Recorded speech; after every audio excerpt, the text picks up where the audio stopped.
गौतम ने उसी वक्त अवनी के हाथों में अपना हाथ रख दिया। अवनी, मैं तुमसे वादा करता हूँ कि तुम्हें जो भी चीज चाहिए वो मैं तुम्हें जरूर दूंगा, चाहे मुझे उसके लिए कितनी भी मेहनत क्यों ना करनी पड़े। मैं तुम्हारी हर ख्वाहिश पूरी करना चाहता हूँ। ये बात कहते हुए गौतम एकटक अवनी की आंखों में देख रहा था। अवनी को गौतम की आंखों में सच्चाई दिखाई दे रही थी, लेकिन साथ ही वो गौतम के मुंह से बात सुनकर और गौतम का ये रूप देखकर हैरान थी। चलो चलो, अब रात बहुत हो गई है, कल हो सकता है मॉम के साथ हमें भी जाना पड़े। अवनी अगले ही पल ब्लैंकेट ओढ़कर सो गई, लेकिन गौतम आज मन बना चुका था कि वो आज के बाद अवनी की हर खुशी का ध्यान रखेगा। अगले दिन सुबह ही सभी लोग तैयार होकर अग्रवाल हाउस जाने के लिए निकल गए, क्योंकि गायत्री देवी सभी के सामने शनाया को मिलने वाली चीजों का बखान करना चाहती थी। इसलिए उसने गीता के साथ साथ परिवार के हर सदस्य को बुला लिया था। लेकिन कुछ ही देर में जब गौतम, अवनी, गीता और अनिल अग्रवाल हाउस पहुंचे तो वे लोग सभी को वहां देखकर हैरान हो गए। अग्रवाल हाउस के लिविंग रूम में परिवार के सभी लोग मौजूद थे, यहां तक कि शनाया का होने वाला पति सिद्धार्थ पंडित भी वहां मौजूद था। सभी की नजरें गौतम और अवनी पर ही टिकी हुई थी। उनके अंदर घुसते ही परिवार के कुछ लोग आपस में हंसी ठिठोली करने लगे। अरे गीता, आओ आओ, मैं तुम्हारा ही वेट कर रही थी, आ जाओ। वैसे भी घर के सब लोग आ गए हैं। मैं अभी शनाया के विला के बारे में ही तो बात कर रही थी। ये देखो, मैं तुम्हें भी फोटोज दिखाती हूँ। ये बात कहते हुए गायत्री देवी अपने मोबाइल में सभी को एक शानदार विला की फोटो दिखाने लगी। गीता की आंखों में गुस्सा था, लेकिन वो जैसे तैसे अपने गुस्से को काबू किए हुए थी। वो अच्छे से जानती थी कि अब उसे किस तरह के तानों का सामना करना था। वहीं दूसरी तरफ नील और शनाया मिलकर गौतम और अवनी का मजाक बनाने में लगे हुए थे।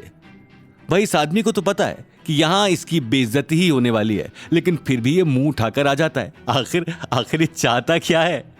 शनाया ने हंसते हुए कहा, क्या करें, बेचारे के पास कोई चारा ही नहीं है। अवनी को ये सारी चीजें, महंगी चीजें दिलाने से रहा, इसलिए आ जाता है। कुछ बड़े लोगों में उठेगा बैठेगा तो शायद ये कुछ कर पाए।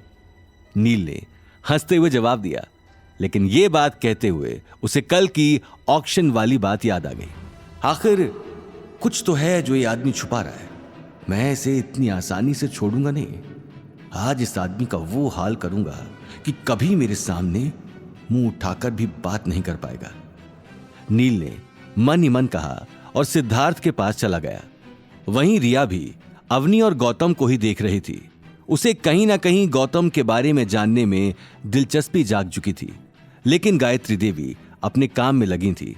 वो मौका देखते ही गीता और अनिल के साथ अवनी को भी सारी महंगी महंगी चीजों के बारे में डिटेल में बताने लगी। हाँ मासा, सच में हमारी शनाया तो राज करेगी। इसके तो भाग ही खुल गए। शनाया के ससुराल वालों ने कोई कमी नहीं छोड़ी है, छोटी से छोटी चीज का भी ध्यान रखा है। ये कहते हुए गीता सामने रखा नेकलेस देखने लगी, जिसकी चमक बता रही थी वो बहुत महंगा था। हाँ, क्या करें, अब हर किसी के भाग्य में ये सब नहीं होता। मैंने तो तुमसे कहा था कि अवनी की शादी भी ऐसे ही किसी बड़े घर में करो, लेकिन तुम लोग तो इस गौतम को अपने घर में रखकर बैठे हो, जैसे ये सांड जैसा आदमी घर पर बैठकर सोने के अंडे देता हो। ये बात सुनते ही सभी लोग जोर जोर से हंसने लगे, मगर गौतम ने कोई रिएक्ट नहीं किया। दादी साहब, आप भी ना मुझे किससे मैच कर रही हैं? कहां सिद्धार्थ और कहां गौतम? शनाया ने मौका देखते ही गौतम के ऊपर ताना कस दिया। अब क्या करूं बेटा, मुझे तो सब देखना पड़ता है।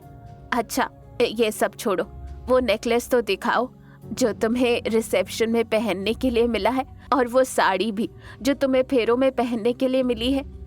शनाया ने एक महंगी साड़ी और डायमंड का नेकलेस गायत्री देवी को पकड़ा दिया। ये देखो अवनी, इन दोनों की कीमत कम से कम 1 करोड़ तो होगी ही, और इसके अलावा भी बहुत सारी चीजें हैं। तुम देख क्यों नहीं रही? तुम ले नहीं सकती? मेरा मतलब गौतम तुम्हें दिला नहीं सकता तो क्या हुआ? तुम देख तो सकती हो ना, आखिर शनाया भी तो तुम्हारी ही बहन है। आगे की कहानी जानने के लिए देखिए अगला एपिसोड सिर्फ पॉकेट एफएम के यूट्यूब चैनल पर और रॉयल वारिस के सारे एपिसोड्स को सुनने के लिए डिस्क्रिप्शन में दी लिंक से डाउनलोड करें पॉकेट एफएम ऐप।